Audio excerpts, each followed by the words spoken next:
chest, searching for what's been buried with the rest. Nobody talking, doors slamming shut, everyone pretending they don't know what's what. But I can feel it in the air I breathe, something bigger that we all need to see. Then she came from sunshine, state below, same fire burning, same need to know. Two hearts, one mission, can't let it slide. Time to stand together side by side. We are the ones who won't back down, truth seekers wearing freedom's crown. Alabama to Florida we rise, cutting through the tangled lies.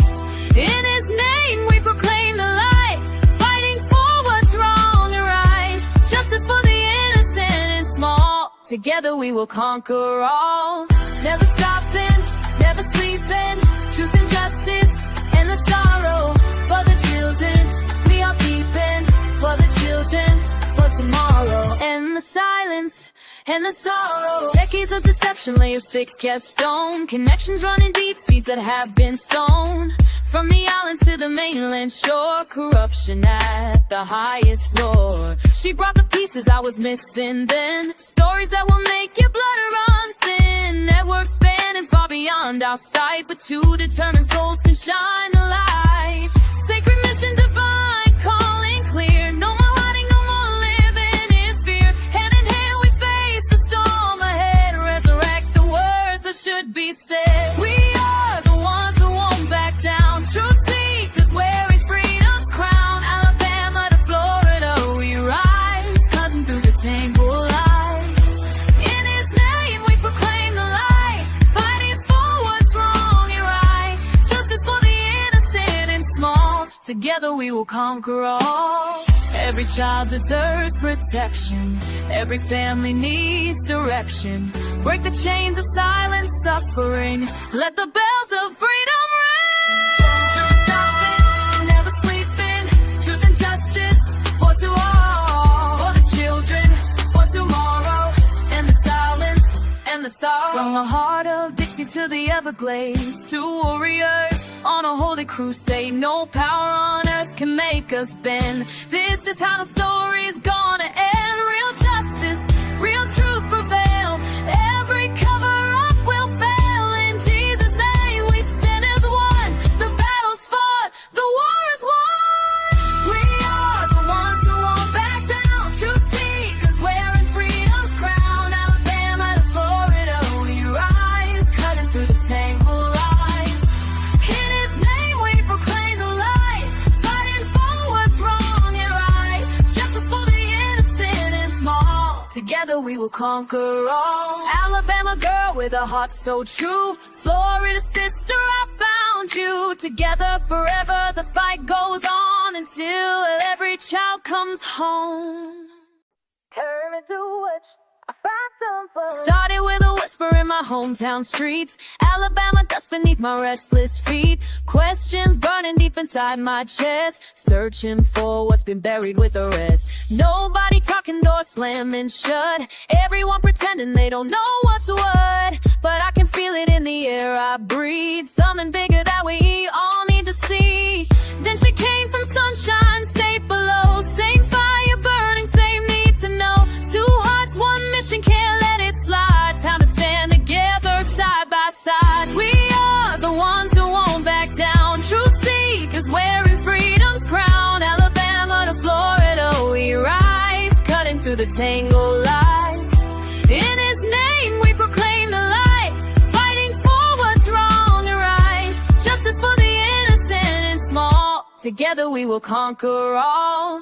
Never stopping, never sleeping, truth and justice and the sorrow. For the children, we are keeping, for the children, for tomorrow. And the silence and the sorrow, decades of deception, layers thick as stone. Connections running deep, seeds that have been sown. From the islands to the mainland shore, corruption at the highest floor. She brought the pieces I was missing then, stories that will make your blood run thin. Networks spanning far beyond our sight, but two determined souls can shine the light. Sacred mission divine, calling clear. No more hiding, no more living in fear. Hand in hand we face the storm ahead, resurrect the words that should be said. We are the ones who won't back down, truth seekers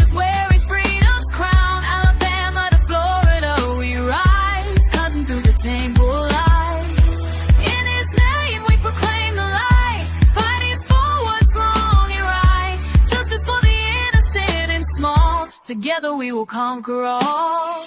Every child deserves protection. Every family needs direction. Break the chains of silent suffering. Let the bells of freedom ring. Never stopping, never sleeping. Truth and justice for to all. For the children, for tomorrow. And the silence and the sorrow. From the heart of Dixie to the Everglades, to warriors on a holy crusade. No power on earth can make us bend. This is how the story's gonna end. Real justice, real truth prevail.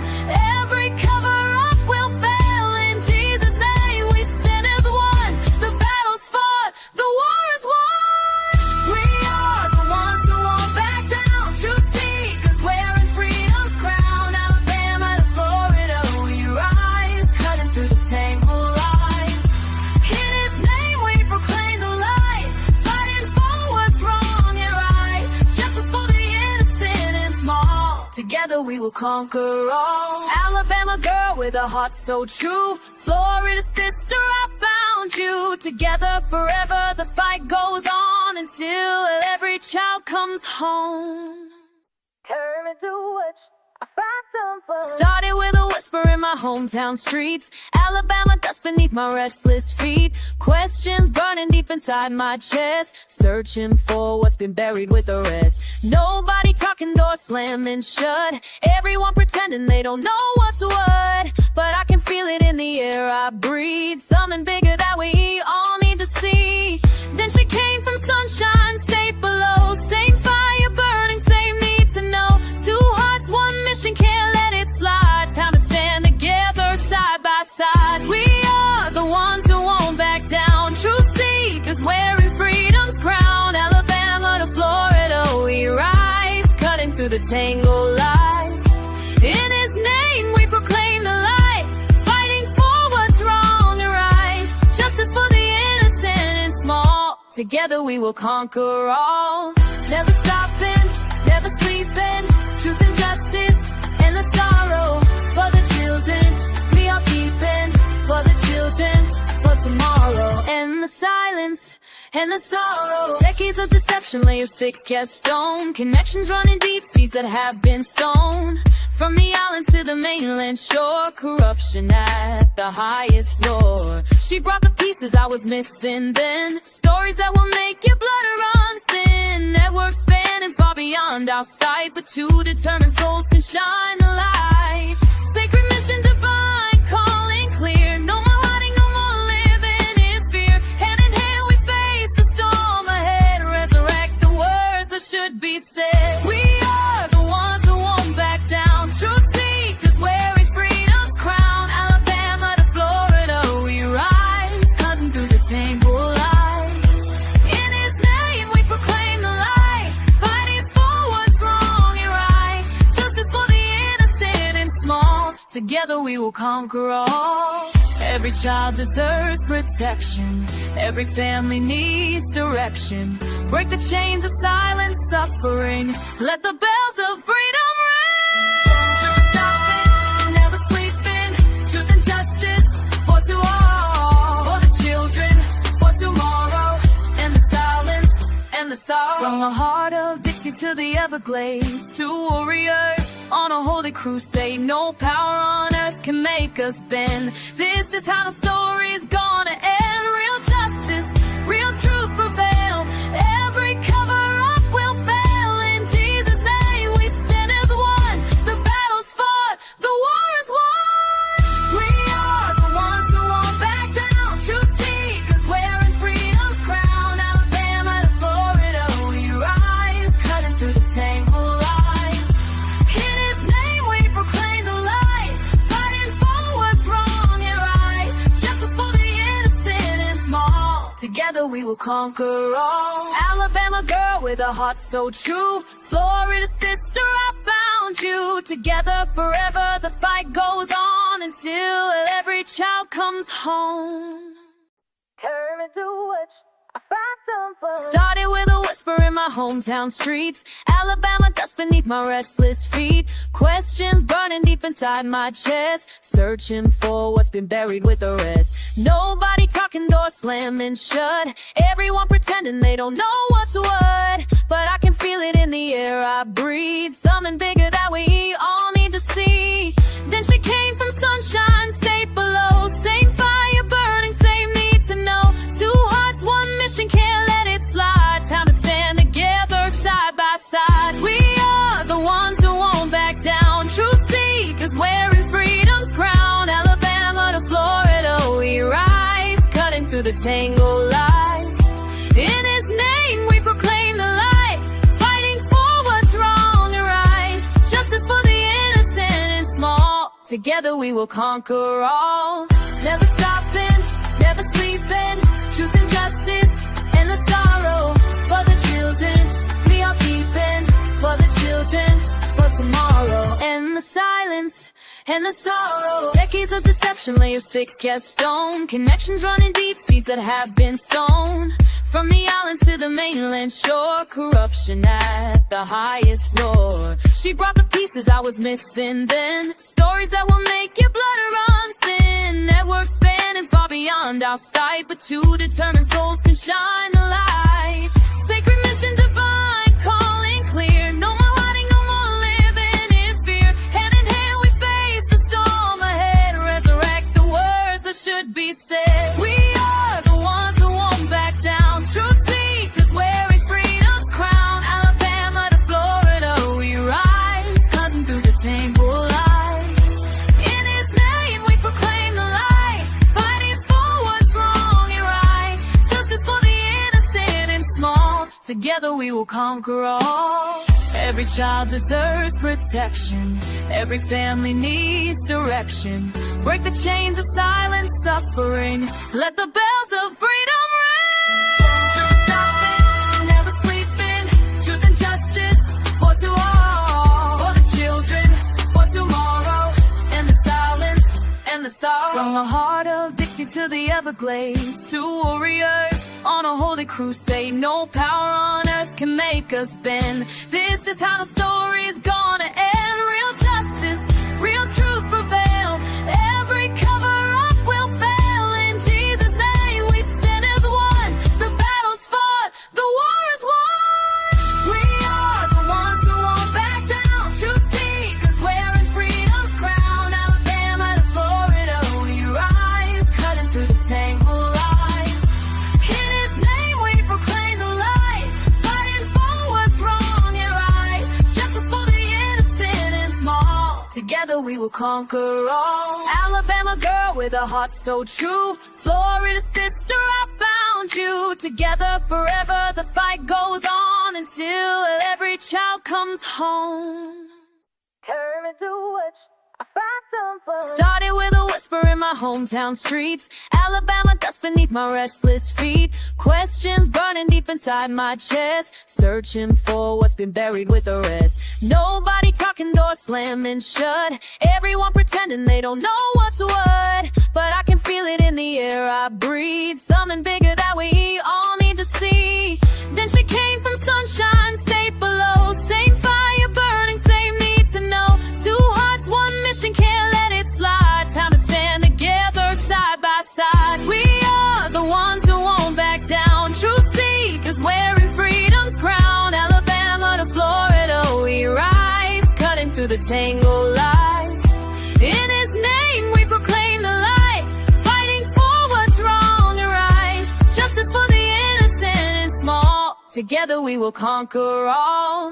Never stopping, never sleeping. Truth and justice and the sorrow for the children. We are keeping for the children, for tomorrow. And the silence and the sorrow. Decades of deception, layers thick as stone. Connections running deep, seeds that have been sown. From the islands to the mainland shore, corruption at the highest floor. She brought the pieces I was missing then. Stories that will make your blood run thin. Networks spanning far beyond our sight, but two determined souls can shine the light. Sacred mission divine, calling clear. No more hiding, no more living in fear. Hand in hand we face the storm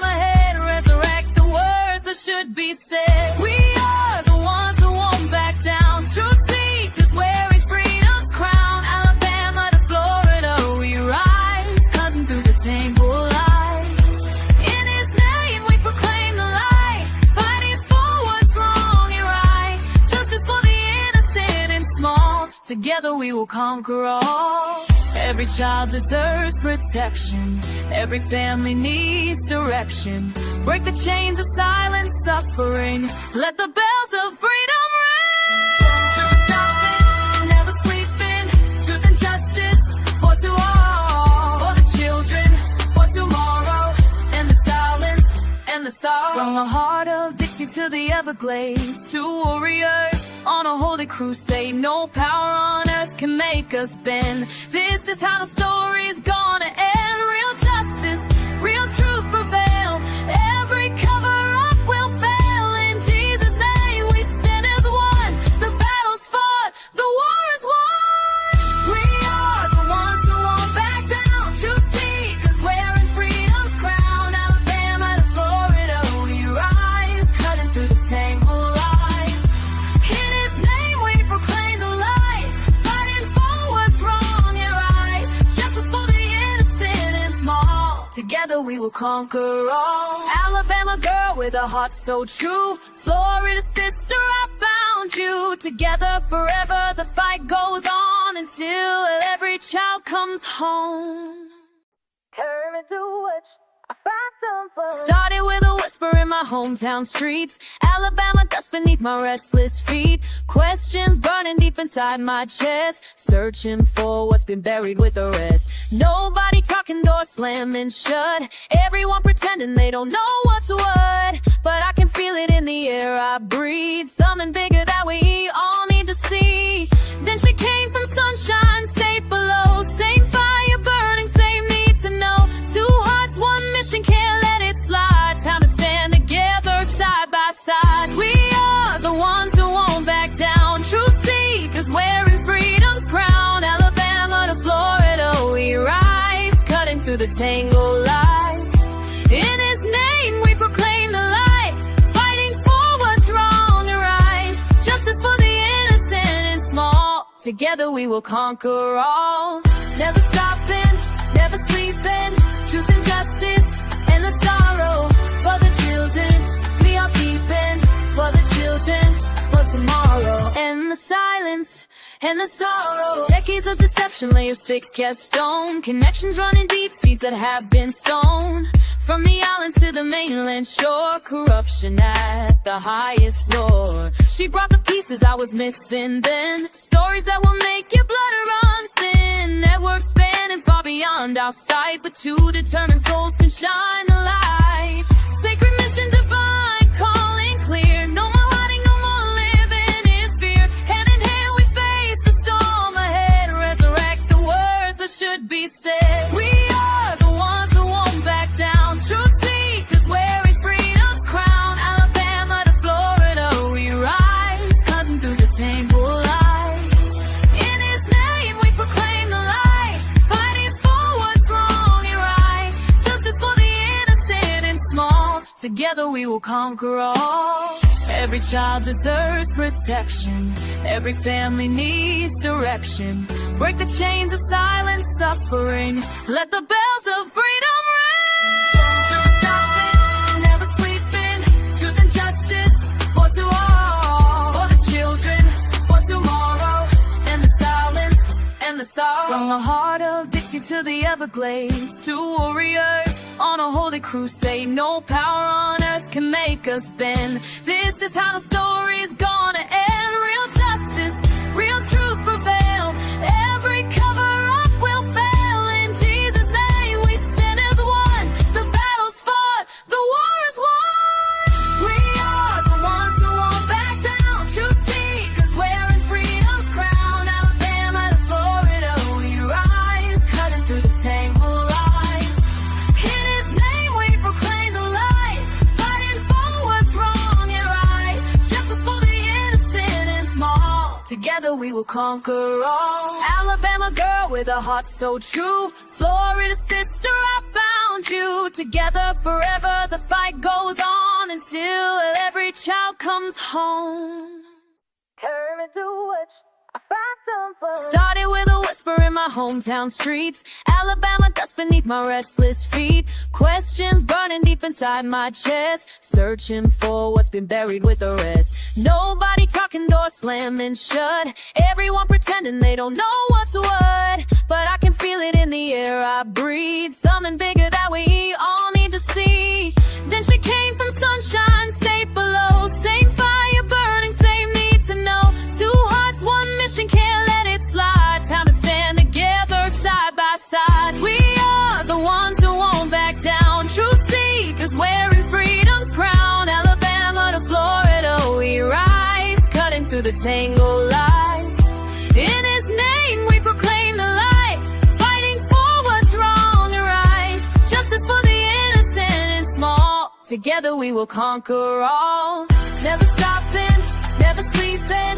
Truth and justice and the sorrow for the children. We are keeping for the children, for tomorrow. And the silence and the sorrow. Decades of deception, layers thick as stone. Connections running deep, seeds that have been sown. From the islands to the mainland shore. Corruption at the highest floor. She brought the pieces I was missing then. Stories that will make your blood run thin. Networks spanning far beyond our sight, but two determined souls can shine the light.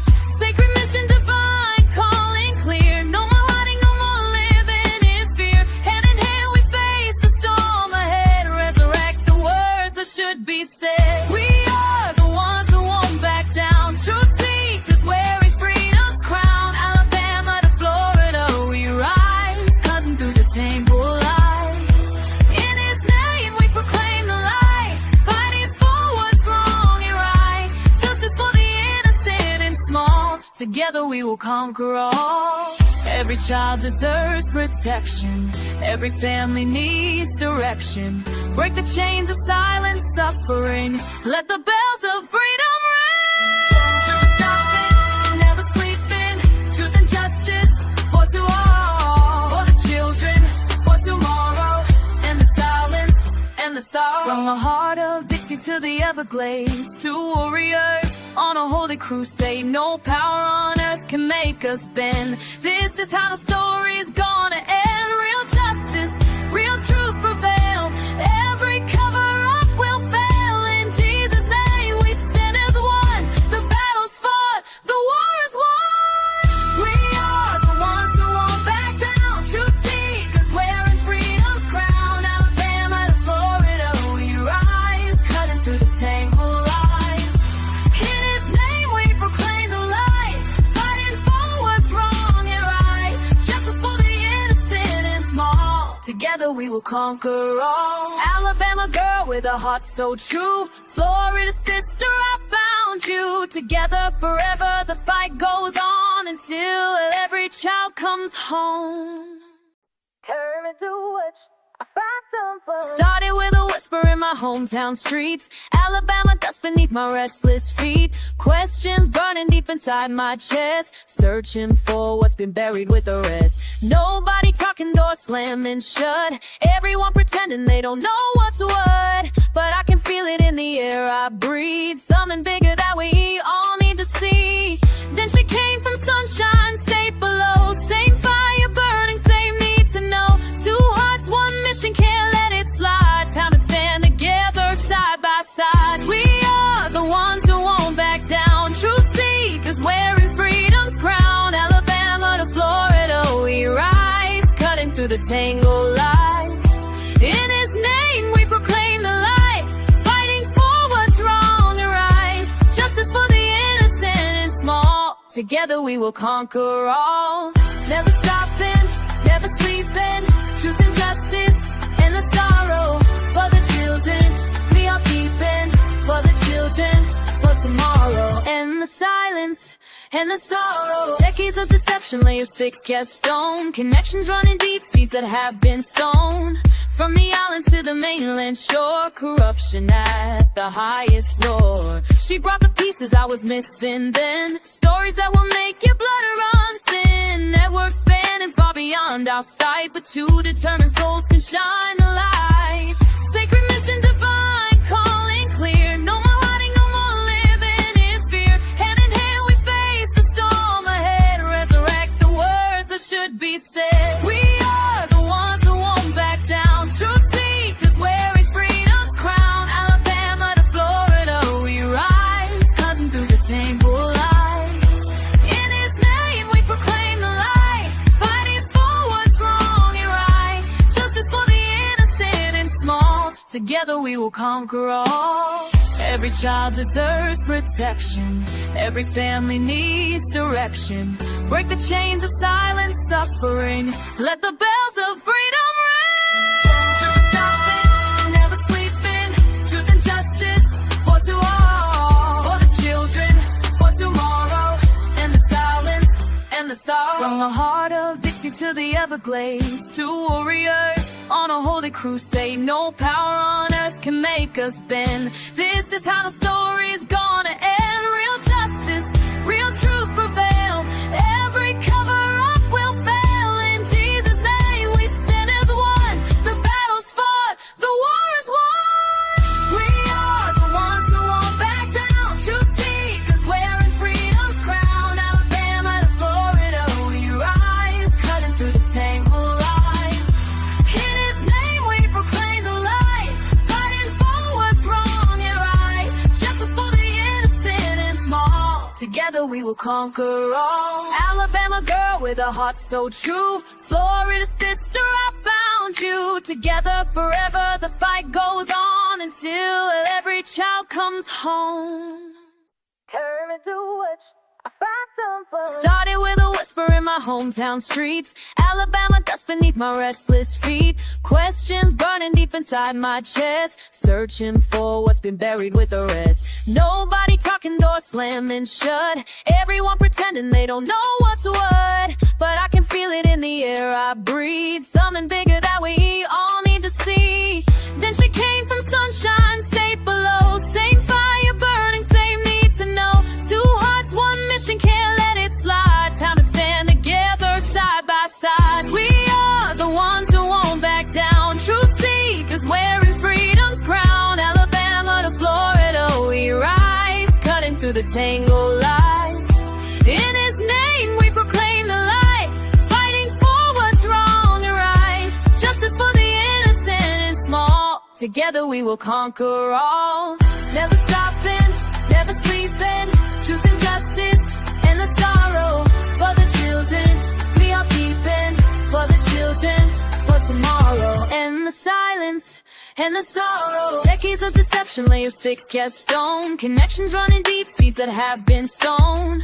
From the islands to the mainland shore. Corruption at the highest floor. She brought the pieces I was missing then. Stories that will make your blood run thin. Networks spanning far beyond our sight, but two determined souls can shine the light. Sacred mission divine, calling clear. No more hiding, no more living in fear. Hand in hand we face the storm ahead. Resurrect the words that should be said. We are the ones who won't back down. Truth seekers wearing freedom's crown. Alabama to Florida we rise, cutting through the tangled lies. In His name we proclaim the light, fighting for what's wrong and right. Justice for the innocent and small. Together we will conquer all. Every child deserves protection. Every family needs direction. Break the chains of silent suffering. Let the bells of freedom ring. Never stopping, never sleeping. Truth and justice for to all. For the children, for tomorrow. And the silence and the sorrow. From the heart of Dixie to the Everglades, two warriors on a holy crusade. No power on earth can make us bend. This is how the story's gonna end. Real justice, real truth prevail. Every cover-up will fail. In Jesus' name we stand as one. The battle's fought, the war is won.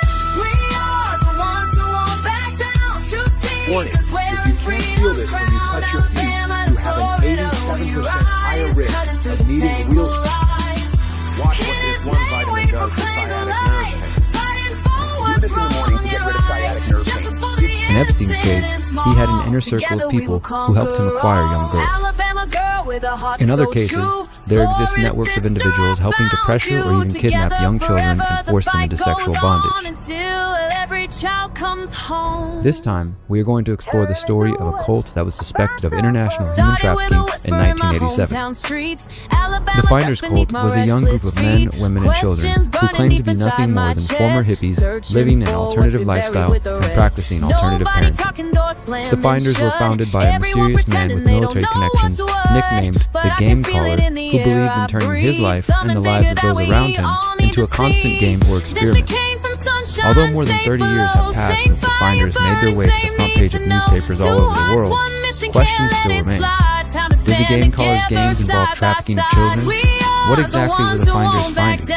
Why did this story make mainstream headlines and then disappear in less than a week? Was the story part of the moral panic of the 1980s or something more?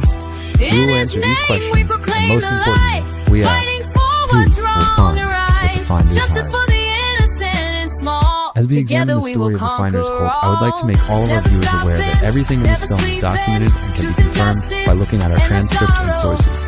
This story deals with accusations of satanic activity, child trafficking, and intelligence operations. We take these claims seriously and went to great lengths to confirm the information we are about to present to you. On a chilly February morning in 1987, an anonymous caller tells the Tallahassee Police Department that two well-dressed men are at a local. In Epstein's case, he had an inner circle of people who helped him acquire young girls. In other cases, there exist networks of individuals helping to pressure or even kidnap young children and force them into sexual bondage. This time, we are going to explore the story of a cult that was suspected of international human trafficking in 1987. The Finders Cult was a young group of men, women, and children who claimed to be nothing more than former hippies living an alternative lifestyle and practicing alternative parenting. The Finders were founded by a mysterious man with military connections nicknamed the Game Caller, who believed in turning his life and the lives of those around him into a constant game or experiment. Although more than 30 years have passed since the Finders made their way to the front page of newspapers all over the world, questions still remain. Did the Game Caller's games involve trafficking of children? What exactly were the Finders finding? Why did this story make mainstream headlines and then disappear in less than a week? Was the story part of the moral panic of the 1980s or something more? We will answer these questions, and most importantly, we ask, who will find what the Finders hide? As we examine the story of the Finders Cult, I would like to make all of our viewers aware that everything in this film is documented and can be confirmed by looking at our transcript and sources. This story deals with accusations of satanic activity, child trafficking, and intelligence operations. We take these claims seriously and went to great lengths to confirm the information we are about to present to you. On a chilly February morning in 1987, an anonymous caller tells the Tallahassee Police Department that two well-dressed men are at a local park with 6 kids and a blue van. The children are described as looking disheveled with potential signs of abuse. Tallahassee police arrive and question Douglas E. Ammerman and Michael Houlihan. The two men say they are taking the kids to a school for brilliant children in Mexico. The men also say the children are being weaned from their mothers. Authorities eventually take the men and children into custody. A search of the van turns up 20 floppy computer disks, a TSR-80 computer, and a, quote, device that police say could be used to hook into a computer in another location by a telephone, end quote. Immediately, it becomes clear this case is not like any other. Following the arrest, the Associated Press reports that police had moved the 6 children from a shelter after receiving a half-dozen phone calls threatening the kids. The children were moved to an undisclosed location where they were being protected by armed guards. When interviewed by the police, the kids say the men are their teachers, that they have been living in a house with other children and adults. The police report also notes the kids are eating a raw food diet, covered in bug bites, and only fed as a reward for good behavior. The children are unaware of modern technology, including phones, televisions, hot water, staplers, typewriters, and electricity. The oldest child, Mary, says they receive instructions from a man they call a game caller or a game leader, the founder of the Finders, also known as Marion Petty. By Thursday, February 5th, Tallahassee police confirmed the children are a part of a group known as the Finders. U.S. District Court records in Washington indicate a confidential police source previously told authorities the Finders were a cult that conducted brainwashing techniques at a warehouse and apartment in Washington, D.C. This source tells of being recruited by the finders with promises of, quote, financial reward and sexual gratification, end quote, and of being invited by one member to explore Satanism with them. At this point, officials with the U.S. Customs Service Agency joined the investigation due to suspicion that the potential crimes may have crossed state or national borders. The U.S. Attorney's Office and the Federal Bureau of Investigations are also said to be investigating the case. After learning the children are based in the D.C. area, the Tallahassee Police Department contacts D.C. Metropolitan Police to establish the identities of the children. Tallahassee police learn that D.C. police are already aware of the finders.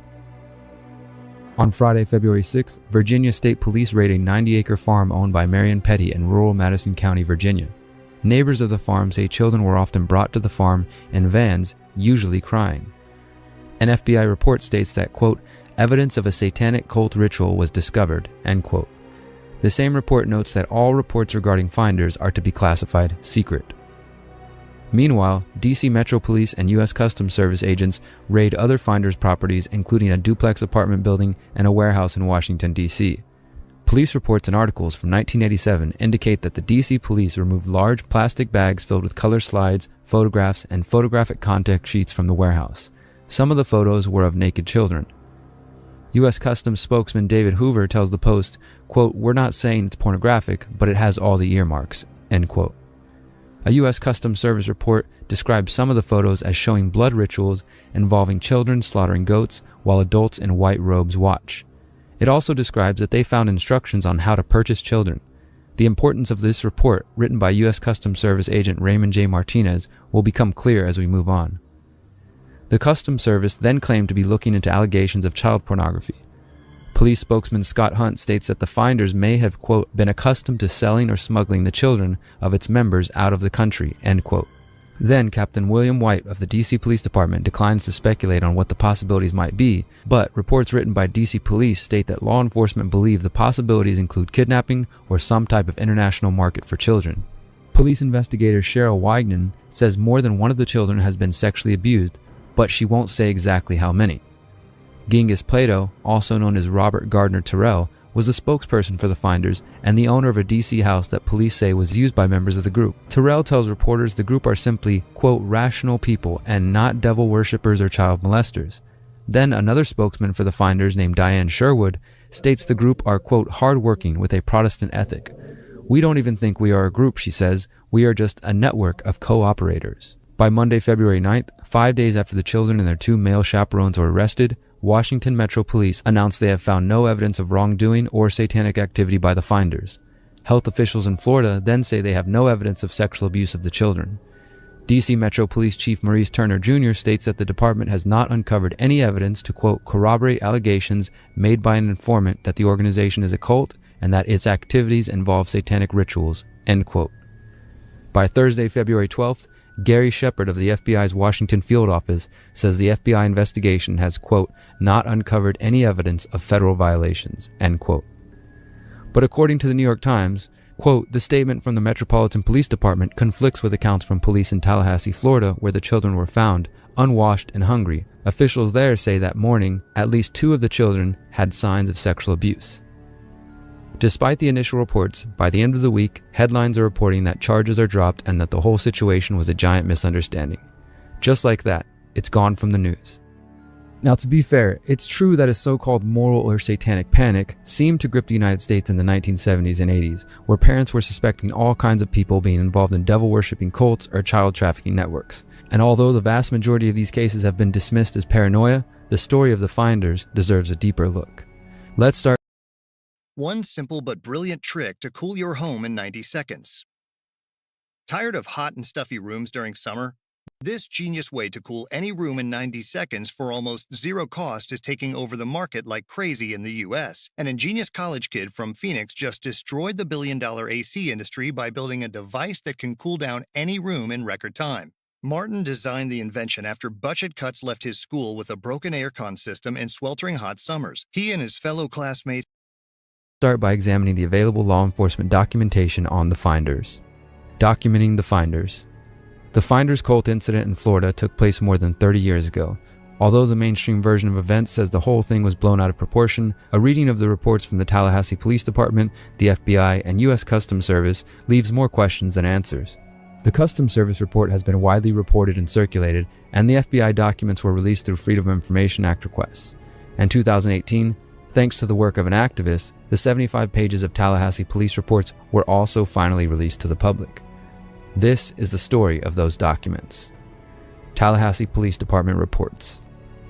On Wednesday, February 4th at 4:50 p.m., Tallahassee police officer Tony Mashburn responds to an anonymous call regarding two well-dressed men seen supervising 6 children at Myers Park in Tallahassee, Florida. The detective files a report with the department following the incident. His report serves as one piece of historical documentation of the case of the finders. Mashburn's report states that the, quote, children were very dirty and unkept, with, quote, bug bites on their entire body and scratches on their leg. Mashburn also reports, quote, when asked about the parents of the children, suspect number 1 became very evasive and stated that the children's parents were in D.C. Suspect number 2 refused to give this writer any information, and he pretended to faint when he was told he was under arrest. A second report written by Tallahassee police officer Judy Sokoki notes that the oldest child, Mary, does not know her last name, but knew that one of the men was her father.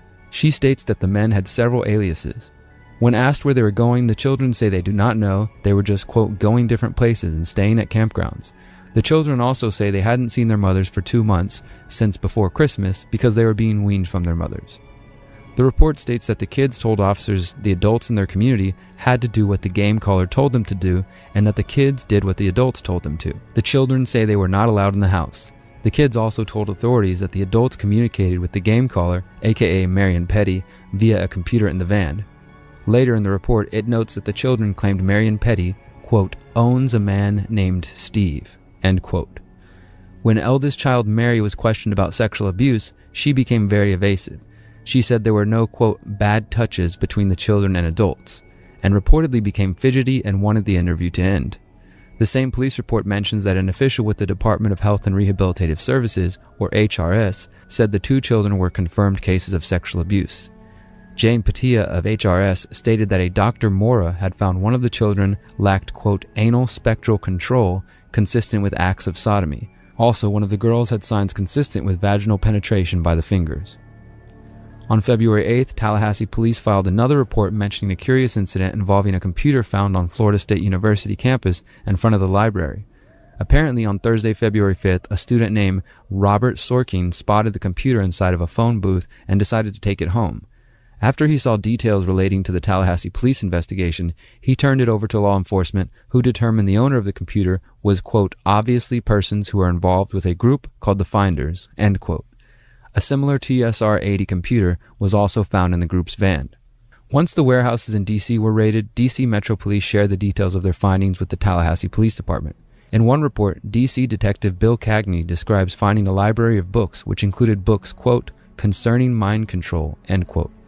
By February 8th, Detective Jim Bradley of the D.C. Metro Police says he finds no evidence of satanic activity at either D.C. residence. On February 10th, the Tallahassee Police are told by Lieutenant Lee Hart of the Culpeper, Virginia Police Department that he has a contact within the Finders. This contact alleges that Marion Petty has notified all Finders to flee and hide. Curiously, Lieutenant Cart tells the TPD that Petty would, quote, probably go to Andrews Air Force Base and get a military plane to China, end quote. The strange thing is there are several mentions of connections to China elsewhere in the Tallahassee Police Department report and in the U.S. Customs report. Why were the Finders men carrying a Chinese-English dictionary with them? Mary said she learned to count to 10 in Chinese from a Chinese man at the warehouse, and, as we'll see in a moment, the U.S. Customs report on the Finders mentioned that children were being ordered from a contact in Hong Kong. When the Tallahassee police are finally able to determine and locate the mothers of the children, the women deny any allegations of satanic activity or sexual abuse of the children by the group. The women claim they don't know why the men have multiple fake IDs or why they use the traveling to a school for brilliant children in Mexico excuse. The mothers tell police their lifestyle does not abuse children, but instead holds them in high esteem. This seems difficult to square with the fact that the kids were found covered in bites and scratches and malnourished with little food. The women go on to describe the Finders' lifestyle as rejecting private property in favor of communal property and centering around, quote, ongoing loyalty, dependence, devotion to each other. The police report's description of the group's parenting style resembles modern unschooling methods. This hands-on method includes trips to the zoo, learning in nature, and apparently learning how to slaughter and skin a goat. When confronted, the women say the white robes the men were wearing during the goat slaughter were actually sheets used to cover their clothes from blood.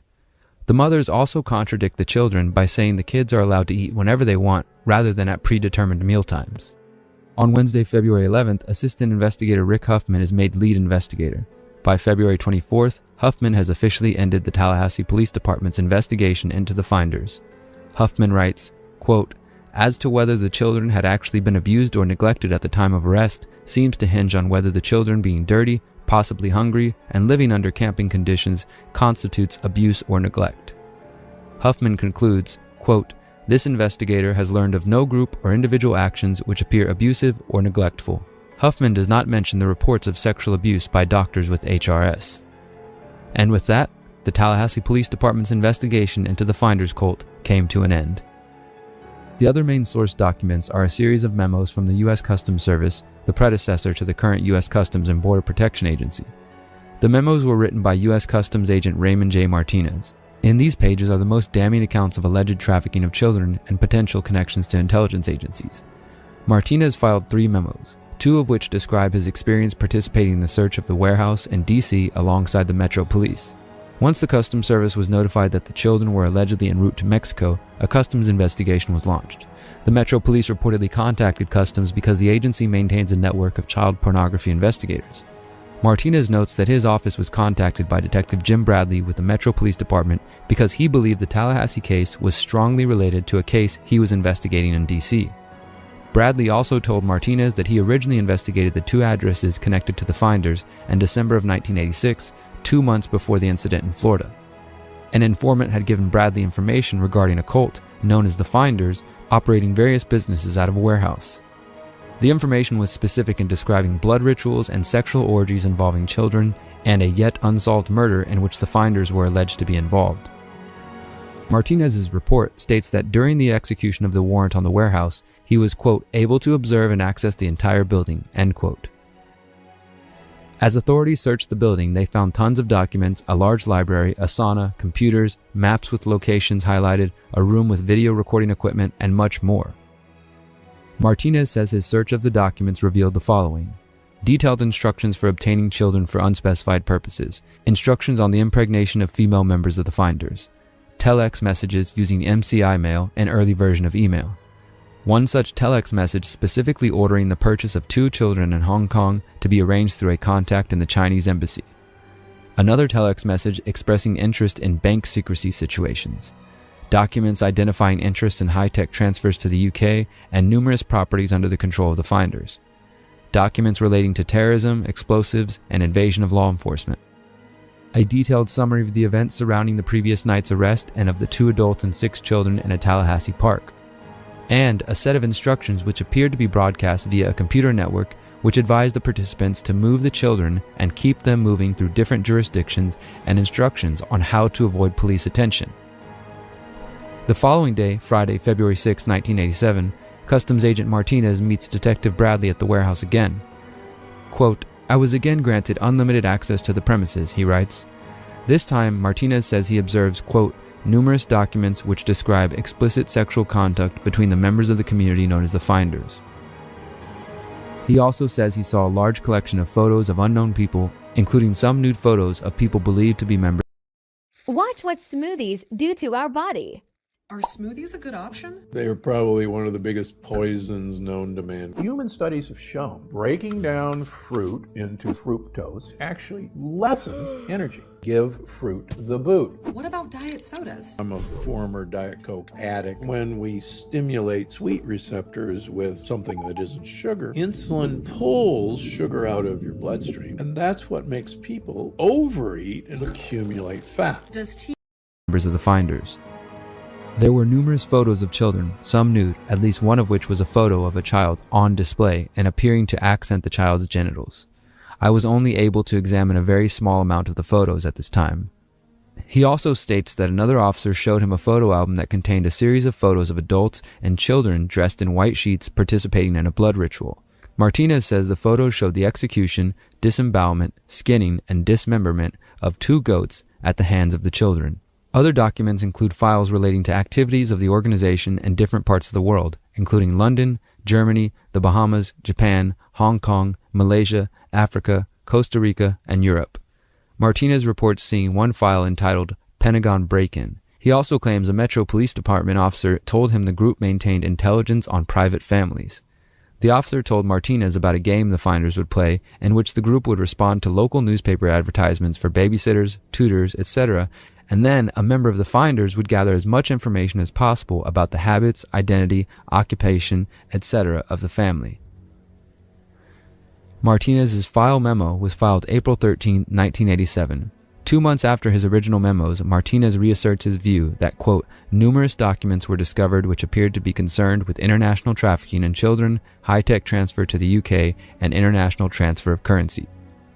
Martinez says he talked with Detective Bradley on March 31st regarding a meeting to review the documents seized during the execution of the 2 search warrants.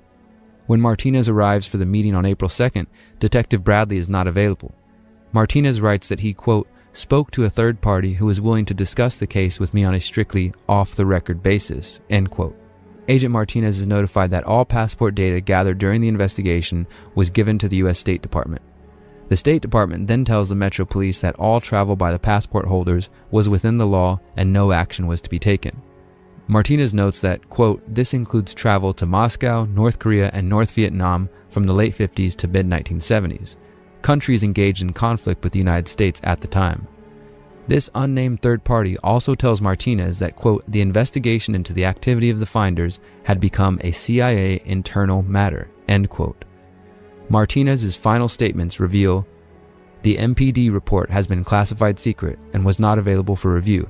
I was advised that the FBI had withdrawn the investigation several weeks prior and that the FBI Foreign Counterintelligence Division had directed MPD not to advise the FBI Washington field office of anything that had transpired. No further information will be available. No further action will be taken. Just like that, with a disregard for credible reports that merited further investigation, the FBI, the Tallahassee Police, and the U.S. Customs Service were done investigating the finders. At least, for the moment. Not everyone was convinced that the case against the finders was over and done with. A 1993 report from U.S. News & World Report states that an unnamed Tallahassee investigator accused the police of dropping the case, quote, like a hot rock, end quote. Apparently, the Department of Justice, too, was uncertain whether the case was successfully investigated because in 1993, it was reported that the DOJ had begun an investigation into whether the Central Intelligence Agency was involved in some kind of cover-up.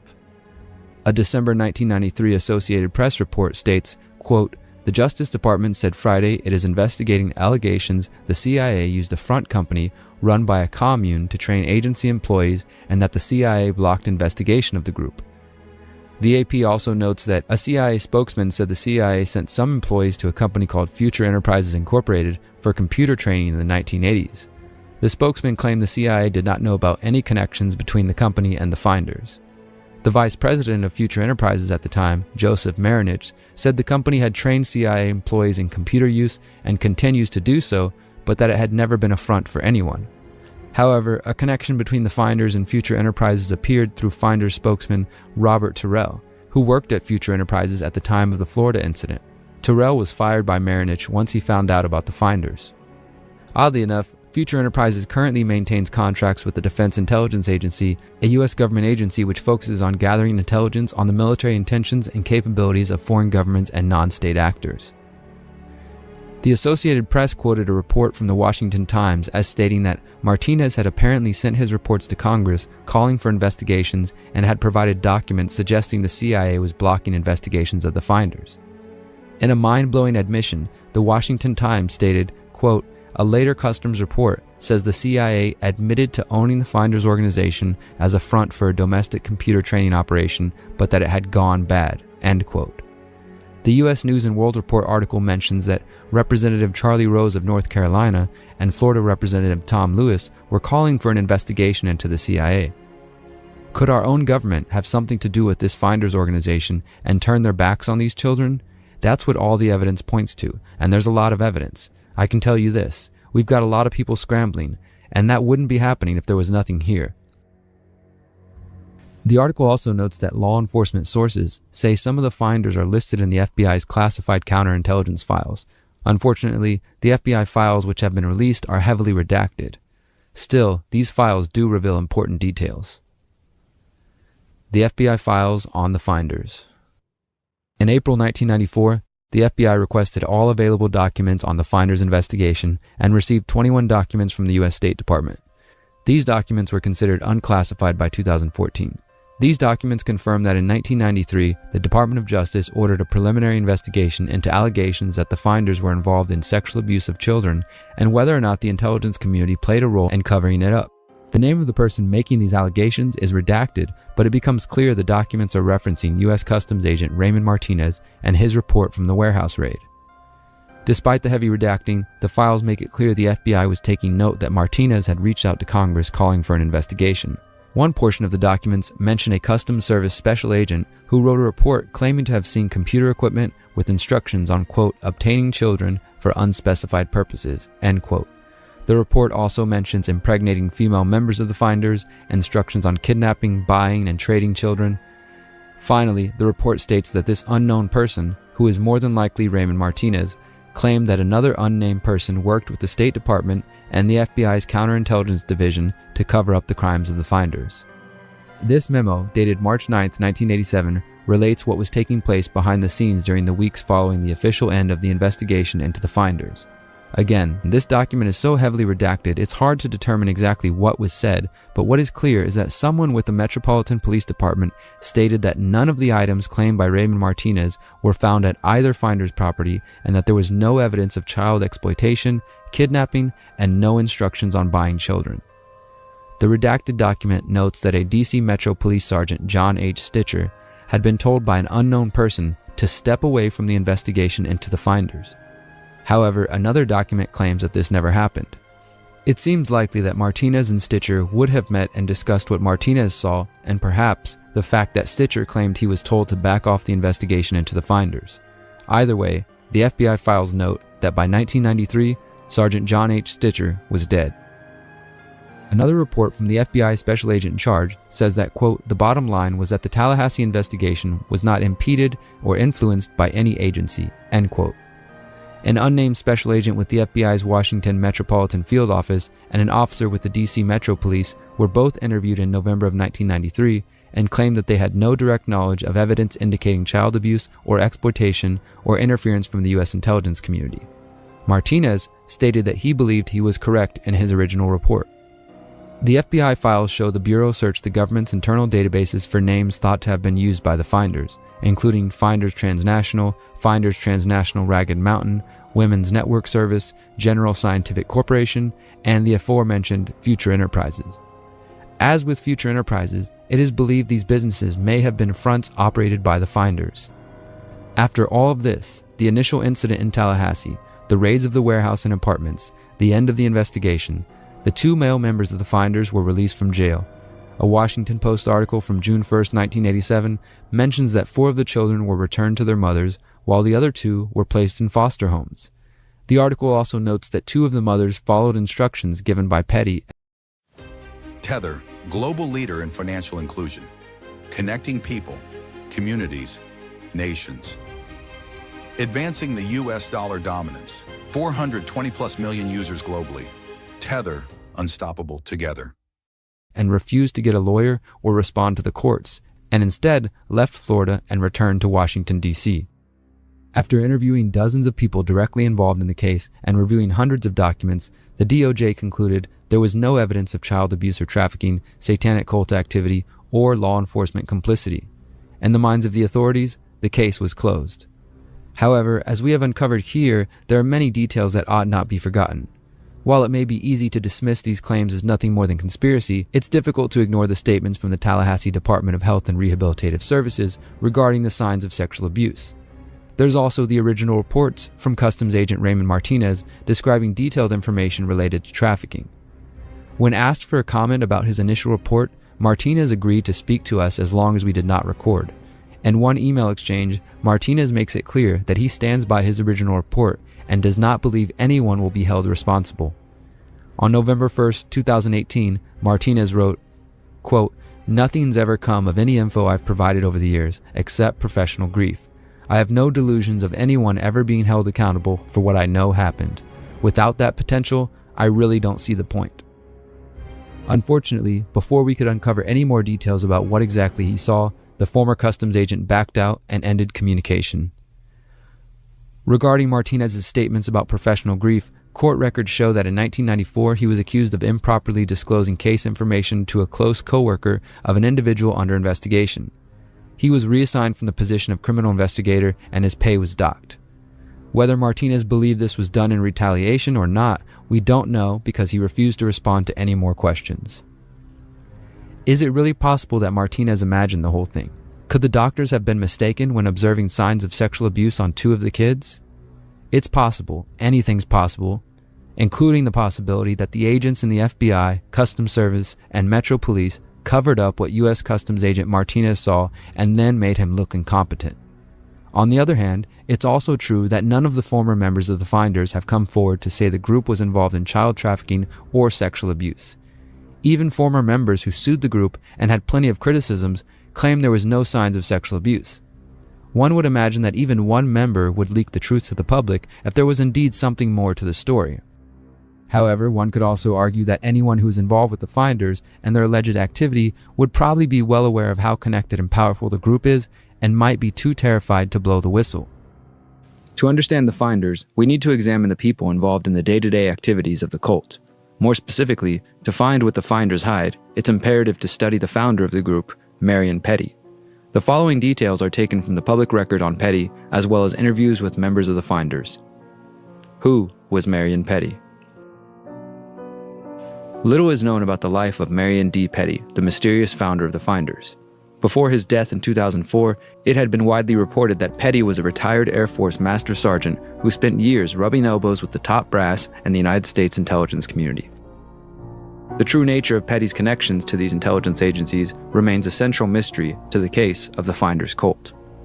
After the Tallahassee arrests in 1987, the New York Times referred to Petty as a, quote, charismatic leader who urged his followers to study a doctrine that stressed self-exploration and futurism, end quote.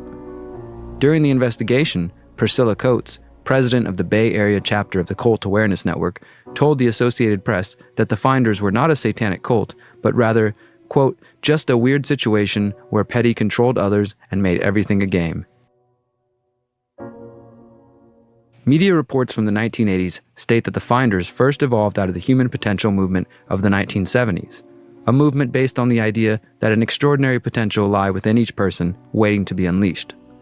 Petty, who was also known as the student, the stroller, the pathfinder, or the game caller, claims that he had been hosting parties and gatherings of like-minded people since the 1930s. In a 1996 interview with the Washington City paper and a 1998 interview with Steam Shovel Press, Marion Petty discussed his early years. Quote, I've been keeping open house to fools since the 30s. I rented 2 apartments in Washington and had open house. Anyone that wanted could come and stay with me. I'm still doing it, end quote.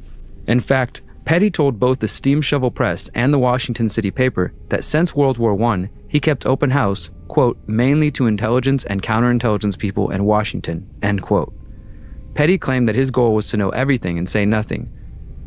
Quote, I run a private intelligence game and I send people out undercover to find out various things. I've been investigating the CIA before it was the CIA, when it was the OSS, Petty stated in reference to the predecessor of the CIA, the Office of Strategic Services. In 1998, Petty told the Steam Shovel Press that in the 1960s, investigators were monitoring him for 4 years. He claimed that the investigators accused him of being a drug dealer and then a front for the CIA. However, Petty claimed that eventually the investigators left him alone. Petty also stated that he tried all of his life to get behind the scenes in the CIA. Quote, I sent my wife in as a spy to spy on the CIA for me. She was very happy about it, happy to tell me everything she found out. She was in a key place, you know, with the records, and she could find out things for me. And my son worked for Air America, which was a propriety of the CIA. There are some connections, but not to me personally, end quote. It is true that Petty's wife worked for the CIA and that one of his sons worked for Air America, a CIA front accused of trafficking opium. Despite his long-term interest in intelligence agencies and his family members' involvement with intelligence agencies, Petty swears he himself is not a member of the intelligence community. However, further details of Petty's involvement with U.S. intelligence services were revealed in the late 1980s. In 1994, journalist Daniel Brandt wrote an article titled Marion Petty and His Washington, D.C. Finders, Kooks or Spooks, detailing a meeting with two members of the Finders back in 1984. Brandt says at that time they were going by the name the Information Bank. 3 years later, detailing a meeting with two members of the Finders back in 1984. Brandt says at that time they were going by the name the Information Bank. 3 years later, Brandt was sent a 3-page memo titled Investigative Leads of Unknown Origin, which outlined Marion Petty's alleged intelligence links. Although the source of the memo remains anonymous, some of the data has been independently verified. According to the memo, in 1939, Petty met a Chinese agent operating under journalistic cover and remained in close contact with him throughout World War II. Petty began his intelligence career by working with various OSS contacts. After the war, Petty's Chinese contact introduced him to Charles Marsh at the National Press Club. Marsh was a journalist connected to LBJ and FDR and often suspected of ties to the CIA. The memo alleges that in 1946, while Petty was working as a chauffeur to General Ira Aker, Marsh arranged for him to be trained in counterintelligence. Petty received intelligence training at Georgetown University in 1956 and was sent to U.S. Air Force Intelligence Training School in Frankfurt, Germany. Through Marsh, Petty got his wife a job with the CIA from 1957 to early 1961. The memo states that Petty's handler was Colonel Leonard N. Wagner. Wagner advised Petty to resign from the military and surround himself with kooks so that he could infiltrate the Beat, Human Potential, and New Age movements. Wagner encouraged Petty to recruit people from youth hostels and universities. Petty was also instructed to recruit a network of agents in Europe. In the 1960s, Petty apparently fulfilled this mandate by making connections with the Beat movement. The memo also alleges that Petty penetrated the Human Potential movement by setting up Ken Casey, the famous novelist and countercultural figure, as a prominent guru. Finally, the memo claims that in 1979, Petty recruited John J. Cox, a computer specialist and founder of General Scientific, a computer firm specializing in classified defense contracts. Cox trained several of Petty's finders in computer programming and communications technologies. From the 1980s on, the finders claim they use Petty's international network and cutting-edge computer technology to perform acts of freelance journalism for finders' fees. They deny any allegations of child trafficking, Satanism, or intelligence operations. So what exactly were the finders, and what were they finding? Researcher Wendell Minnick, author of Spies and Provocateurs, an encyclopedia of espionage and covert action, said he spent 2 years researching the finders, but after running up $1,000 in phone bills and running into too many dead ends, he concluded his investigation without much new information. Quote, "The finders would love you to think they're a CIA front, but I would say they're really nothing. You're going to hear a lot of bullshit on the finders. Grab your AR and get in, soldier. I need you to sight in your weapon. No noise, no wasted ammo. You've got 10 seconds. Move. How? Just do this. This is the bore sighter by MCG Tactical. Drop it into your barrel, turn it on, line it up with your scope with the green laser dot. You just got a perfect 0 without firing a single shot. No because they lie. These are dysfunctional adults, but they're all working their asses off. They're constantly working on some project. If you have a cult, the best way to control people is to keep them busy, to keep their minds occupied. If you have people standing around doing nothing, then they start thinking." End quote. To learn more about Marion Petty, the Finders, and their relationship with the intelligence community, I sat down with longtime spokesman for the Finders, Robert Toby Terrell. Terrell wrote a book about his experiences with the Finders called The Game Caller, featuring one of the few known pictures of Marion Petty. Toby Terrell, Tobeterrell. That's my real name. My legal name that I was born with is Robert Gardner Terrell Jr. I worked for the IRS for 9 years and then left and went on my own and made enough money that I was able to retire at age 35. And I found by that time that I had done everything that my culture had programmed me to do. I was basically programmed to participate in the existing culture and make money and get a wife and 2 kids and move to the suburbs and then move into a bigger house and all of those kind of things. But that didn't seemed to satisfy some deeper urge. Terrell talks of meeting Marion Petty through a mutual friend and being invited to come visit the community that Petty called the New Ark. One thing led to another, and I went back to visit him again and realized that he was a spiritual teacher.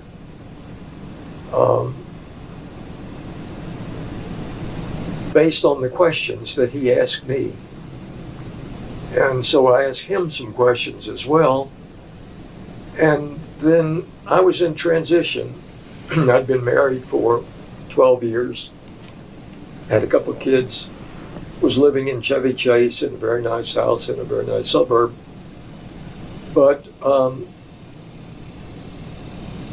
it was a phase in my life where it was time to develop my spiritual nature. I'd been a householder, and that was a good phase.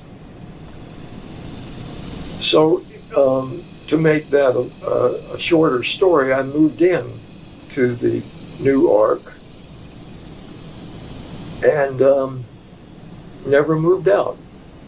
Terrell embraced the finder's life, and after a divorce from his wife, he put his life savings into the Invisible Bank, a communal fund where everyone was allowed to contribute and take as they needed. Using these funds, Terrell helped Petty purchase the finder's properties in D.C. for the group's daily activities. He describes life in the Finders as a constant game where Petty encouraged members to live one day at a time. The group was ran by Petty, and everyone submitted to his rules. Terrell said every day the Finders would ask Petty to be the game caller, and then the group would follow his instructions. He would say something like, okay,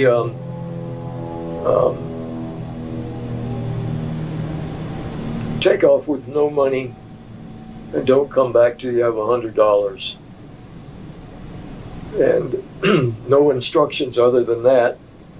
And then you just leave and do whatever it took to get $100. Not that we were trying to get the $100, it was trying to get the experience.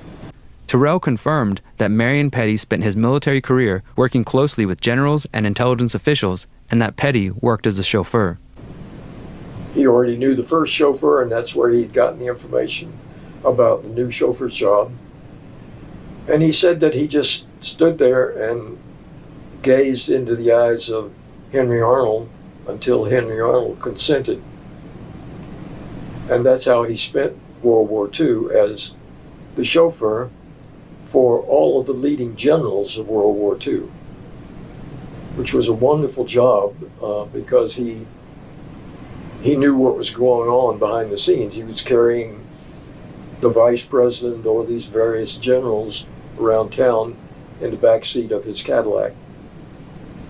And during this time, he was a thrifty guy, and he'd saved up his money and began buying land in the Virginia mountains, which was very cheap at that time. So he had accumulated 600 acres of land on the chauffeur's salary, which is no easy feat. So when Finders came together, he contributed that 600 acres of land, and I contributed the cash from.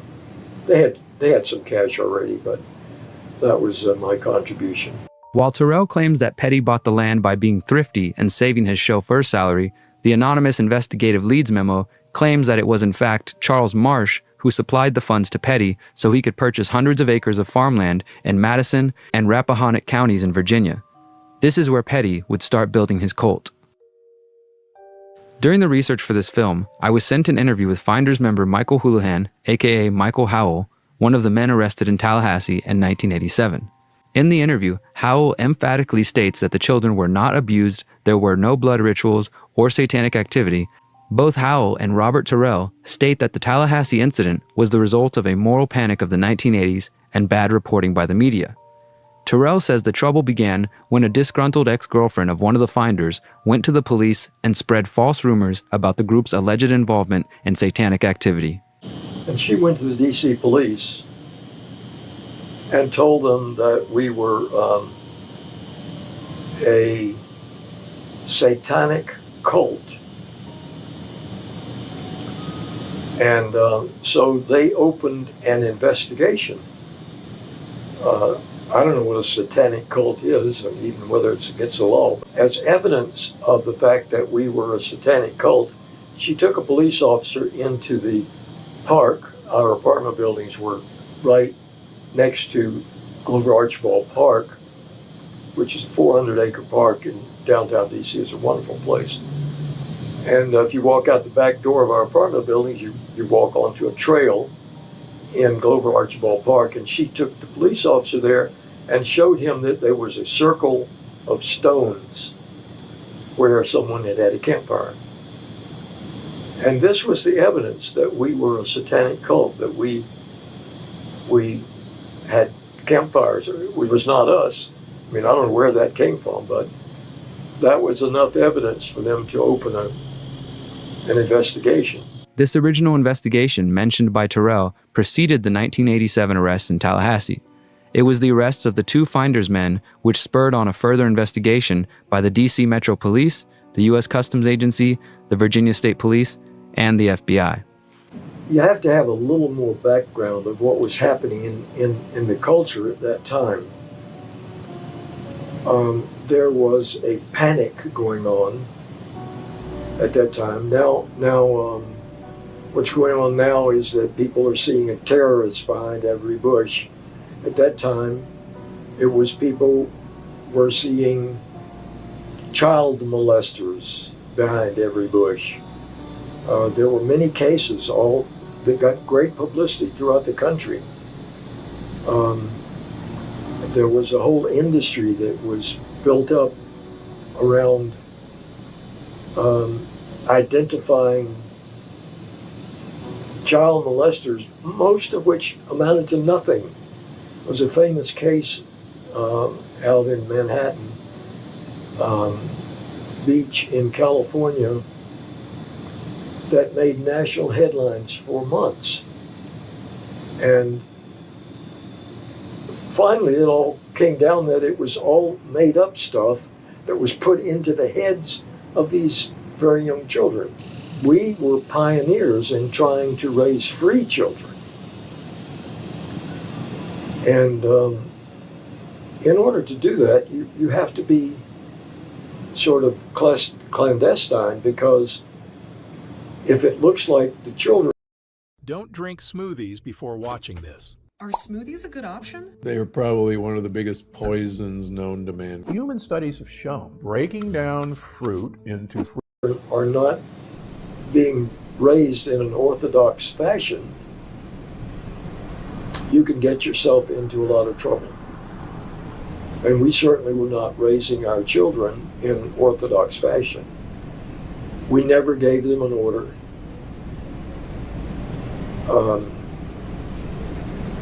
We gave them a level of freedom that children in this culture don't have. We raised them in a non-threatening environment in the country where they would be close to nature. And on occasion they would come into the city, so but most of the time was spent in the country. And so the police were aware of us. They couldn't figure out what we were doing. We'd bought this 10,000 square foot warehouse, and we would sometimes appear there in the middle of the night, and it just didn't fit any pattern. All concluded that we were filming pornographic stuff, which couldn't have been further from the truth, but that's what they concluded. And one reason that they concluded that was that we had some cameras and high-tech equipment. The high-tech equipment that you're referring to, this was way back before there was an internet. We were pioneers on the internet. It was called MCI Mail. It was the first email system. Terrell dismisses the 1993 reports from U.S. News & World Report and reports filed by U.S. Customs Agent Raymond Martinez. Well, I'm aware of that. That's what was published in U.S. News & World Report. Very poor investigators. They took the word of a guy who was discredited in the and had been fired for other reasons in the customs, and that was absolutely crazy, and he had no evidence for it. It was just something that he said. You know, if you're an investigator sent out to get information, you don't just say it, you get evidence. Well, his evidence was that he had seen some communication from Hong Kong saying something about buying children or some absurd thing like that. And that was his interpretation of a kind of communication that he knew nothing about. We had a couple of guys. By that time, we had evolved an organization that traveled around the world doing journalism. And we had two different people who worked for Hong Kong News doing freelance articles, usually high-tech articles. And they happened to be in Hong Kong when the whole thing came down. And we communicated back and forth. We developed a number of shortcut ways of communicating. So I have no idea what he read that led him to conclude that there was some kind of a kidnapping going on. But he did say that, and so it was picked up by U.S. News and World Report. It just so happened that I was working at U.S. News and World Report at the time. Very poor investigator. As we have shown, former customs agent Raymond Martinez has stated that he stands by his reports. Terrell not only dismisses the child trafficking claims, but also initially dismisses the idea that Petty maintained any contact to the U.S. intelligence agencies after he left the military. They offered him a chance to become an intelligence officer. He took it, and they trained him in Europe for some period of time. And then his time was up. His 20 years in the military was up. And he resigned from the military and started his spiritual practice. As far as you know, did he maintain any of those intelligence contacts? He severed all ties with the intelligence community. He had been trained, but he never was assigned. When his training was over, he flew back to Washington and approached General Ira Aker, who was then the Secretary of the Air Force. And he told General Aker that he had instructions to please give him his honorable discharge.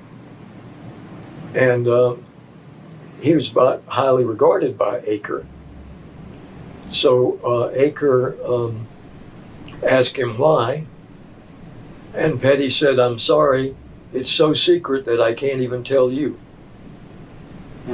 And Aker gave him the discharge, and he then severed all connections with the military. And none of this, I mean, it's absurd to think that we had any connection with anything governmental. We did not. But is it possible that, you know, the games and the information that he was feeding the rest of the group were coming from somewhere else? No, it's not possible. I mean, I shared the same toothbrush with this guy for 20 years.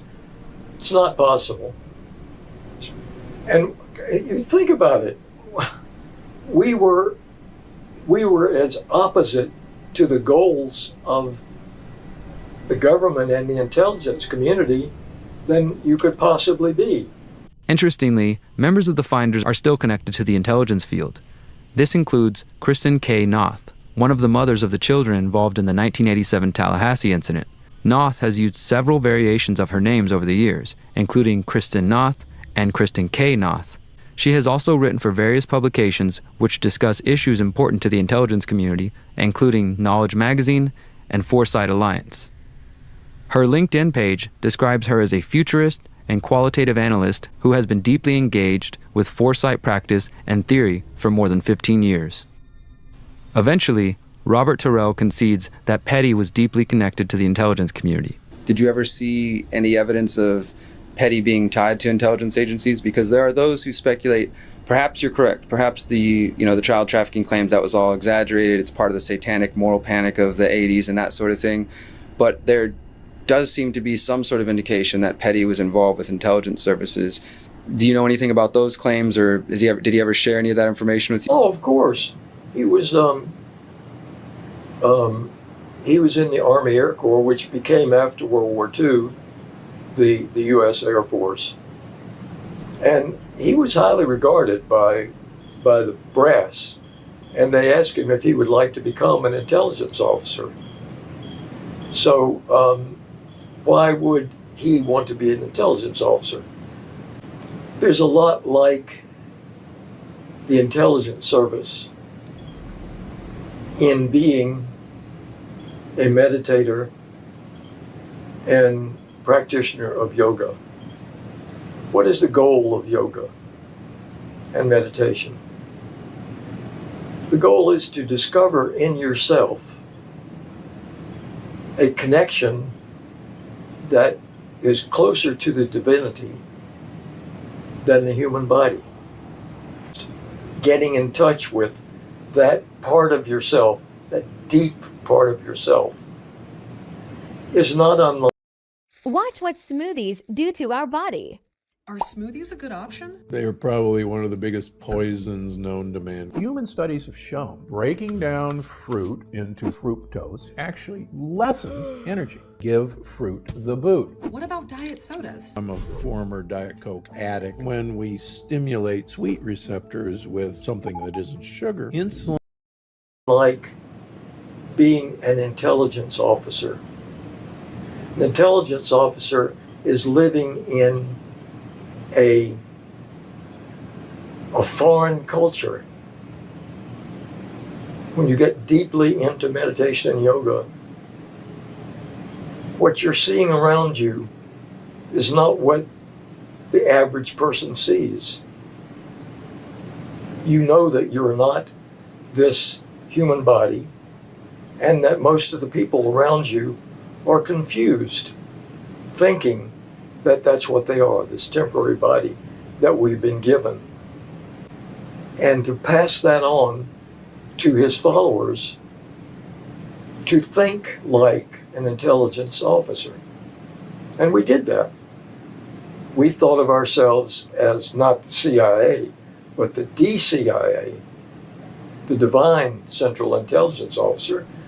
And we were simply here on this planet gathering information that would be of use to mankind.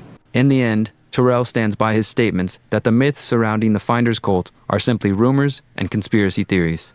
There's something called Occam's razor. Are you familiar with that philosophical concept? Yeah. Occam's razor says that the simple solution is usually the best solution. These elaborate myths that have come up online from conspiracy theorists are not simple solutions, and they make no sense to a rational person, particularly when there's no evidence of any of this stuff. There's no evidence of any of this conspiracy theory, and there's no motive of why we would be trying to help the very organization that we are trying to supplant. It doesn't matter to me whether people believe that foolishness or not. You know, I'm not trying to convince people to believe it or not believe it. If anything, I would simply say, smoke out these unconscious urges that were put there by getting you to play a role in the world rather than be yourself in the world. The training for the finders was to smoke out the unconscious neuroses, or whatever word you want to give them, to stop playing a part that was assigned to you by your culture and be yourself. That's dangerous. It was dangerous then, it's even more dangerous now. Although Terrell denies any truth to the child trafficking and intelligence agency allegations, his statements in our interview confirm what was reported in the anonymous investigative lead's memo. As of 2019, no member of the finders or their children have come forward to voice complaints or admit involvement in child trafficking or sexual abuse, satanic worship, or intelligence activities. However, neither Terrell or Howell can explain why doctors with the Tallahassee Department of Health and Rehabilitative Services initially described signs of sexual abuse on 2 of the children. Nor can they explain how Raymond Martinez could imagine such detailed evidence of an international trafficking ring, including the instructions on purchasing children and nude photos of the children. Once again, in order to believe the accounts of the finders, you must believe that Raymond Martinez imagined or faked his whole report and that the doctors mistakenly identified signs of sexual abuse, not to mention the various reports of a cover-up by the Central Intelligence Agency. So then, we must ask, who are the finders, and what exactly were they doing? Were they truly just an eccentric group of utopian futurists being led by a charismatic former military chauffeur? Was the finders a CIA front involved in international trafficking of children and potential blood rituals? If they were a CIA group gone rogue, at what point did they go rogue, and what did they do without the approval of the intelligence community? Or, as some have suggested, was this all one big game, one last prank from beyond the grave, courtesy of Marion D. Petty? These questions still remain unanswered. Marion Petty himself was probably operating under a NOC, a non-official cover where agents operate covertly without official ties to the intelligence community or government. If a NOC is caught violating the law, they are on their own and will not be rescued by their employer. Due to the constant moving around and the group constantly participating in games, it's possible that some members of the finders were ignorant to the intelligence activities of the group. However, it is clear that some members of the finders formed Marion Petty's inner circle and spent their time traveling internationally, likely using journalism as a cover for intelligence activities. If these activities did involve child trafficking, the evidence is long gone, having been hidden from the public since 1987. Our goal in making this film was to expose more people to the reality of corruption and cover-ups involving law enforcement and government agencies. We hope sharing this information can help shake loose the remaining truths about the actions of Marion Petty and the finders.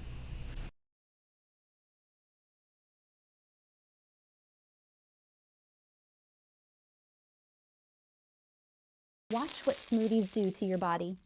Are smoothies a good option? They are probably one of the biggest poisons known. Ever dreamt of turning back time on your skin? Let me tell you about Trinova Health's compounded cosmetic rejuvenation cream.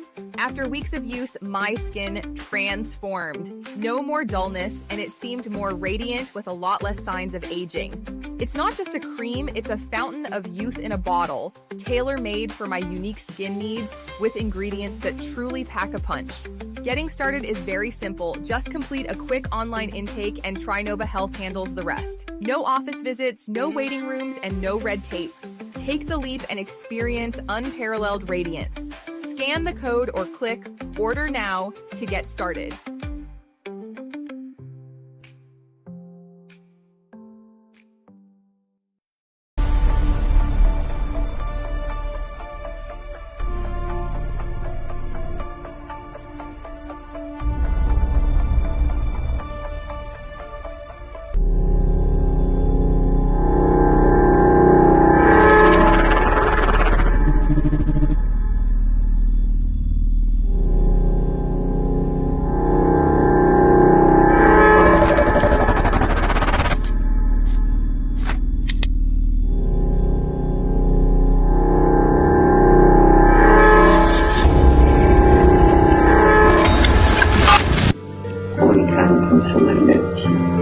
A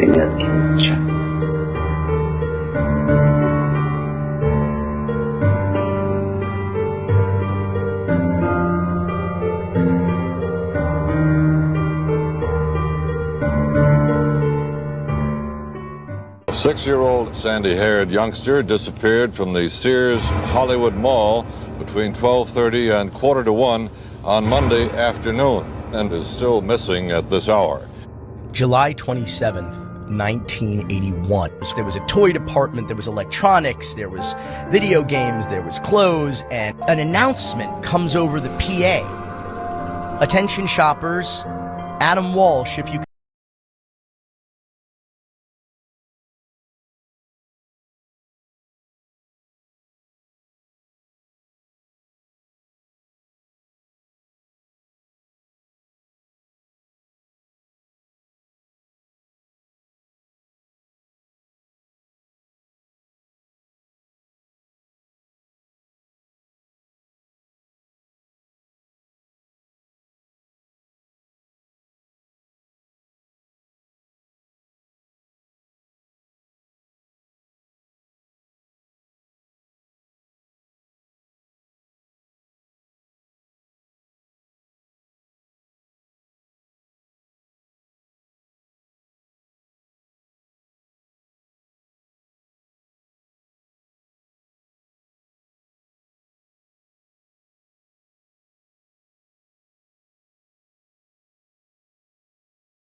Good evening from Central Illinois, the heartland of the nation. Sunday, July 16th. I'm John Walsh, and this is America's Most Wanted.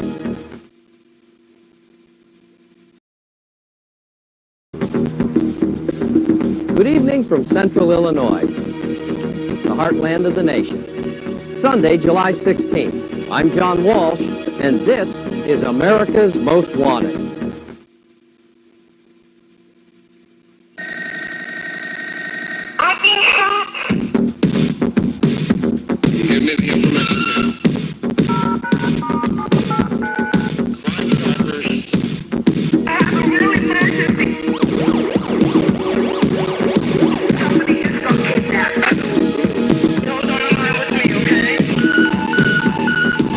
So I know it's funny how 1 minute you're everyone's idol crime fighter and the next minute you're a criminal. John Walsh built an empire by being the person that America trusted. Every weekday afternoon, people tuned into their favorite father of true crime, John Walsh. He was the man who made people cry, laugh, and think. Now that friendly face is being exposed of his shady backroom deals and child kidnapping and more. This guy is the worst of the worst, worst of the worst. We have to get him off the streets tonight.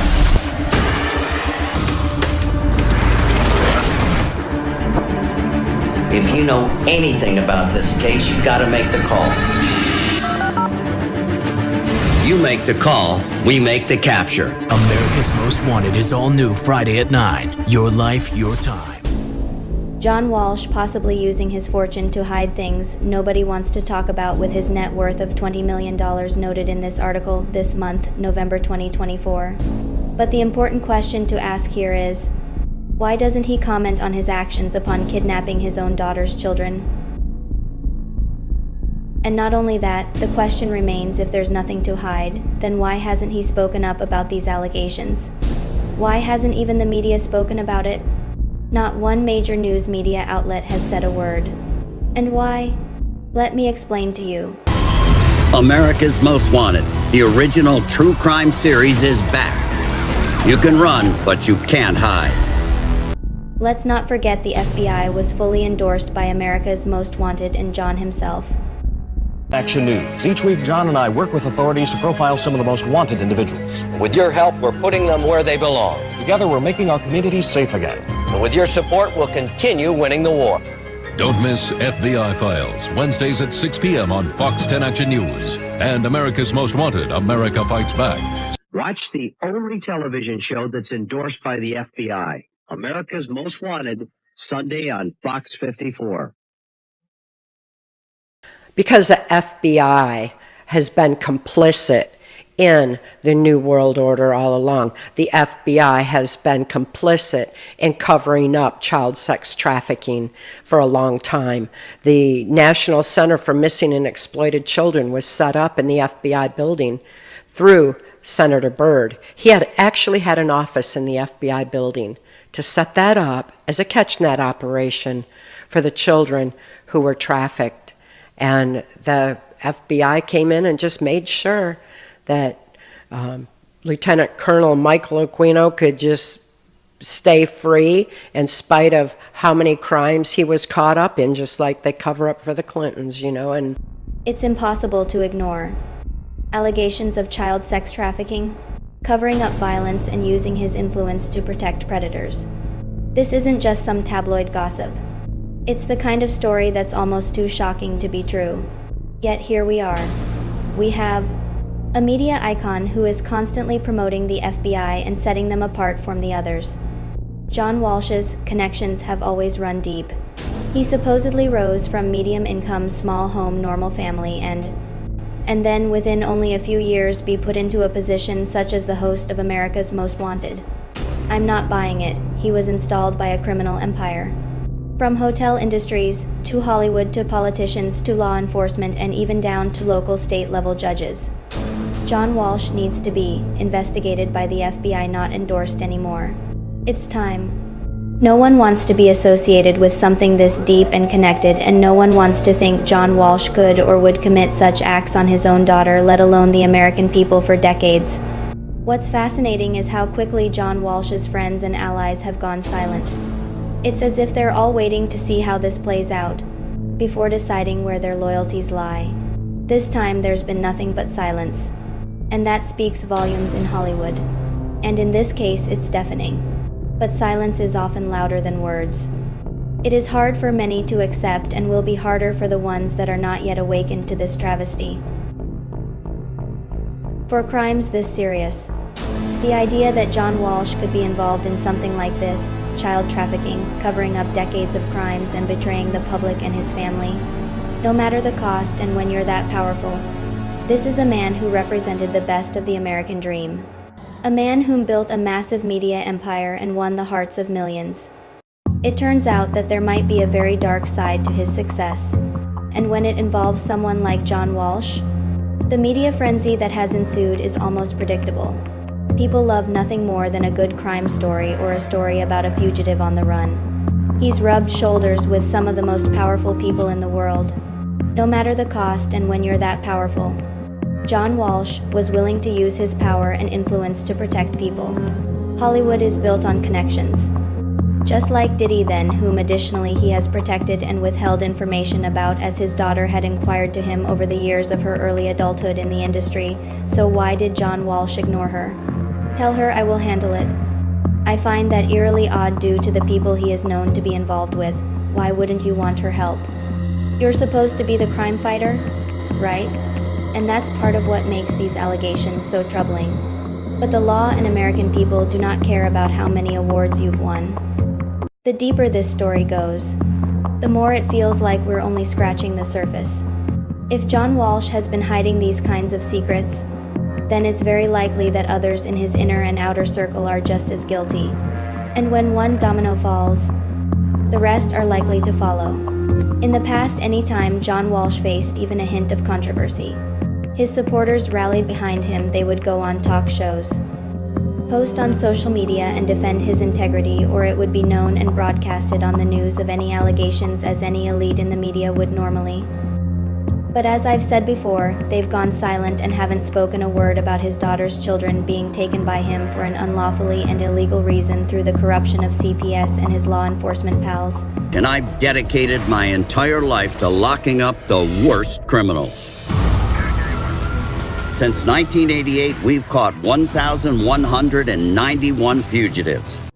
John Walsh has been a symbol of hope and success for so many people, including families of kidnapped and murdered children. But the law and American people do not care about how many awards you've won or the extravagant lifestyle. But at the same time, signs have always been there. They care about justice for all of the victims over all of these decades, and they care about real justice for the children and justice for your own daughter, Meghan, in returning her children rightfully. And if John Walsh has indeed been involved in criminal activity and child crimes especially, then he will have to face the consequences just like anyone else. The untouchable aura, the various decades of child laws that have been passed and put into place. Is it possible that John Walsh has been hiding in plain sight?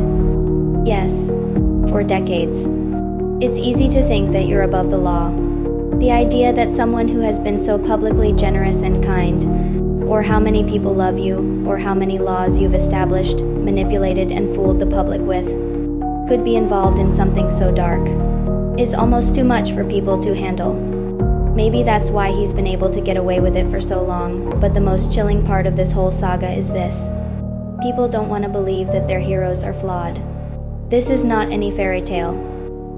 They want to believe in the fairy tale. But fairy tales aren't real. All of it points to someone who is used to getting what they want and bowing down to their puppet masters and handlers over the years. And sometimes the people we look up to are hiding things that we could never imagine. In the idea that someone can rise from nothing. The high-profile friendships. The FBI needs to get their act together and bring real justice to these families. This has been ongoing. John Walsh is now known to be a criminal working in a criminal empire of elites bigger than you can ever imagine, and the world is still watching you, John Walsh, and they now see your true colors and who you truly are. Whether he was innocently framed into this industry in the beginning of his career or if he bowed down to these elites willingly, He is guilty of unlawfully kidnapping his own daughter, Meghan's children, his own grandchildren, unlawfully through his many devious pals within corrupt CPS and law enforcement as well as corrupted judicial buddies, and has used his fame and power with the public's fraudulent trust as a way to get away with it. John Walsh, once America's savior, father of true crime and justice, America's most wanted host for decades. For far too long, and it's likely that more information will come out when Trump is back into office officially. This story isn't just about John Walsh. It's about the lengths that people will go to. In the coming months, we have all of the evidence needed, documented vividly, and more than anyone could imagine. The public and American people's trust is a fragile thing, and once it's broken, it's almost impossible to repair. It's about power, influence, and the dark side of fame. You can choose to continue to watch as this story unfolds, or you can be a part of bringing justice to America and Meghan Walsh's children and her family by helping us, by sharing Meghan's tragedy.